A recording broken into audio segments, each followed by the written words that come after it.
5, 4, 3, 2, 1. It's 5 Minutes with Matt. Hello and welcome to another 5 Minutes with Matt. It's been another week. We've grown a little bit more. We're now 11,500, which is always wonderful. Almost 11,700, I think, which is absolutely fantastic. Been a few things happening in the week. We can maybe talk about that right at the end. But there's been some fantastic poetry. We had someone actually say that, isn't it a shame that we've got this many members and not many people post? I mean, we have about 100 and 150 different people quite often post. But we've got 11,500 members. Come on. You must have something that you want us to show. And it will be a pleasure to see it and to maybe even read it out. So get yourselves on here. Get yourselves posting it. It will be absolutely amazing. Right, so this week, I'm going to start with one by Matthew Taylor Scott, one of our mods. He's an elusive character. He's one of these people that works for a living, so he's he's not about very often. So this one's quite a long one, but it's an absolutely fantastic one. And it's by Matthew Taylor Scott, and it's called Overcoming Becoming. To give myself another try is getting hard to justify. My confidence is running dry. I'm lost again, and so I cry. While tears are streaming from my eyes, my motivation passes by. I'm such a mess. I'm stuck with my self-belief in short supply. I thought I could fructify. I'd hoped to rise and learn to fly. My success rate just isn't high. I've failed again, and that is why. I'm on the brink of giving up. Just want to rise, but I feel stuck. While on the ground, deep in the muck, a beam of hope starts to erupt. I hear a voice inside my mind that tells me I should be more kind. To search within, and I will find the strength I need to free my binds. I need to give myself a break. I'm feeling growth and growing aches. To learn, I have to make mistakes. Sink or swim, my choice to make.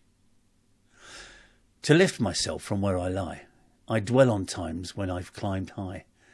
To fall is how we learn to fly. I take my breath, then breathe a sigh.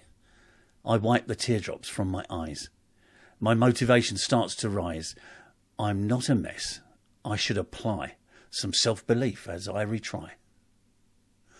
More attempts will multiply the chance I have to reach the sky. I learn a lot each time I try. Achieved so much, and that is why I stand up. Matthew Taylor Scott, absolutely fantastic. What can I say? A real classy piece of the several classy pieces you have. So thank you very much for sharing that, and thank you very much for letting me read it. Next, we've got a couple of shorties. This next one's by a chap called Samuel Bassey. No relative, I'm sure. And it's called Union of the Heart. In the presence of the night lies the tendency of our bond to ignite. We are designed to experience this moment and build a union more valuable than a raiment. You are the apple of my eye. In your caress my happiness lies. The stars in the sky envy our nature, and the moon agrees we are compatible creatures. So let's make the night a remarkable one, for the nature of time favours no one. It's beautiful. Thank you, Samuel. That really is a good one. I like that. It says a lot in very few words. And talking of which, and in fact, I'm reminded of something to say. I chatted with Rick Mendoza this morning because something he posted, which was a good, solid piece and provocative. A lot of people went, "Oh my God, what can that be?" Because it was about a sensitive subject. Rick writes very, very well and very precisely about very sensitive subjects. But I think what we need to do is have trigger warnings before we actually post these things. So before you post your piece, if you know you've got something which might be a little bit triggering for someone, whether it's about the suicide word or the self-harm or anorexia or anything like that, give it a warning. Give us a warning. And if you can, if it's touched your heart that much that you want to actually talk about it, find an address where people can get help. Place that at the end of your poem. There's nothing wrong with that. In fact, that would be really helpful. And then if that's, say Rick is, I'm not too sure where Rick is, maybe he's in the UK, then maybe someone from another country could, in the comments, add one from the country they're in. But anyway, fantastic. So Rick Mendoza, this one is called Dancing Solo.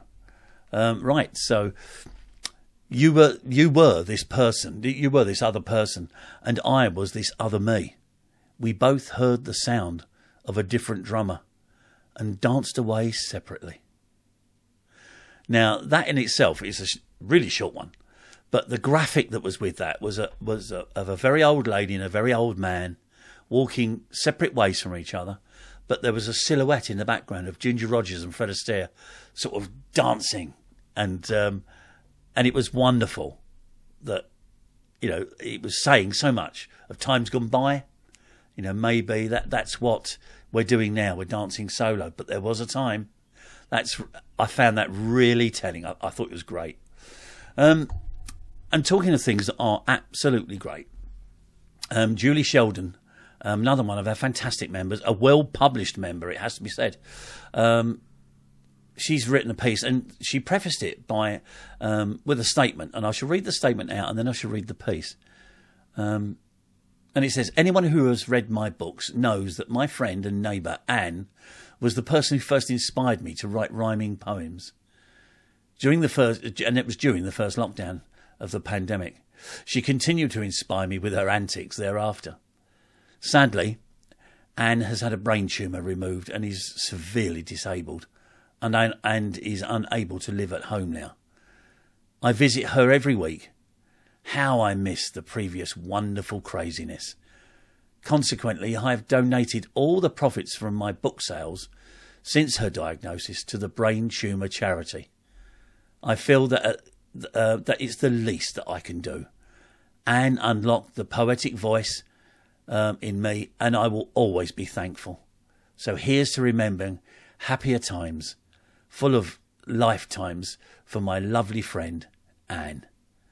Which is a wonderful thing to do, and it's fantastic that you've got those memories with such a special friend that is now a shadow of what they used to be. Such a shame.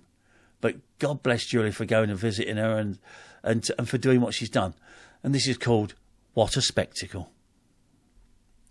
My neighbour Anne is active, like she tries new sports. Already goes ice skating, plays tennis on the courts. She tried a brand new venture, went paddling on a board. She had to wear a life vest and a wetsuit that she had bought. She started off by kneeling and then stood, doing well. But then there was a wobble, and A over T she fell. Head first into the water, and guess what happened next? She splashed and gulped, then noticed she'd somehow lost her specs. So now she had a problem. She could see very little. She didn't have a spare pair and was really in a pickle. She'd got to drive her car home. Whatever would she do? But then appeared a lady who came to her rescue. Why don't you try the office and see if they can find another pair of glasses that someone's left behind? So off Anne went to Lost and Found. The bloke brought out a box. 100 pairs of spectacles that other folk had lost. Anne found some that could see her through and drove her home very well in someone else's glasses, and such a tale to tell. So my advice to Anne is next time a spare pair bring, or make sure that your glasses are attached to you with a string. Wonderful. And I think that is a fantastic piece to dedicate to a friend, and and it's an honour to have read that out. I will be posting on the group the address of that charity, and I think if you feel that way, then most certainly donate for her, because I think that's a bloody worthy cause. Well done, Julie. As a group, we're still growing. Next week, it's on next Monday. It's all video day on Monday. Let's see if we can get through by showing all videos. Can I ask, please, that if you are thinking of posting a piece, and if it is a bit overtly dodgy, that you do put that trigger warning, whether it's overtly sexual or talking about suicide. I think that's just poems in generally. From now on, do that, and videos as well, of course. Let's